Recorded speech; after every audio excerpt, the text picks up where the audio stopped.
আসসালামু আলাইকুম। অধ্যাপক গোলাম রব্বানী স্যার জাহাঙ্গীরনগর বিশ্ববিদ্যালয় যে কথাগুলো বলেছেন সেই কথাগুলো আমাদের সকলের শোনা উচিত বলে আমি মনে করি। তো চলুন তিনি কি বলেছেন কথাগুলো একটু শুনি। যে পিতা সন্তানের লাশ শনাক্ত করতে ভয় পায় আমি তাকে ঘৃণা করি। যে ভাই এখনো স্বাভাবিক নির্লজ্জ হয়ে আছে আমি তাকে ঘৃণা করি। যে শিক্ষক, বুদ্ধিজীবী, কবি ও কেরানি প্রকাশ্য পথে এই হত্যার প্রতিশোধ চায় না আমি তাকে ঘৃণা করি।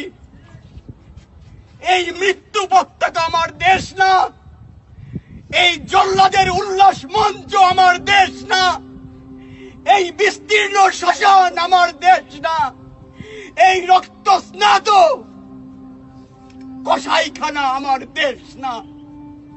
ধন্যবাদ সবাইকে। ওকে, কথাগুলো শোনা হলো। যে কয়েক সেকেন্ডের বক্তব্য উনি দিয়েছেন, তার গভীরতা, তার কথার যে গভীরতা সেটি সুবিশাল, মহান মহান বক্তব্য তিনি দিয়েছেন। আমরা তার জন্য দোয়া করি এবং তার কথাগুলো আমাদের সকলের জীবনে বাস্তবায়ন করার চেষ্টা করি। বিশেষ করে এই মুহূর্তে আমাদের স্যারের কথাগুলো আমাদের সকলের শোনা উচিত। ধন্যবাদ সবাইকে ভিডিওটি দেখার জন্য।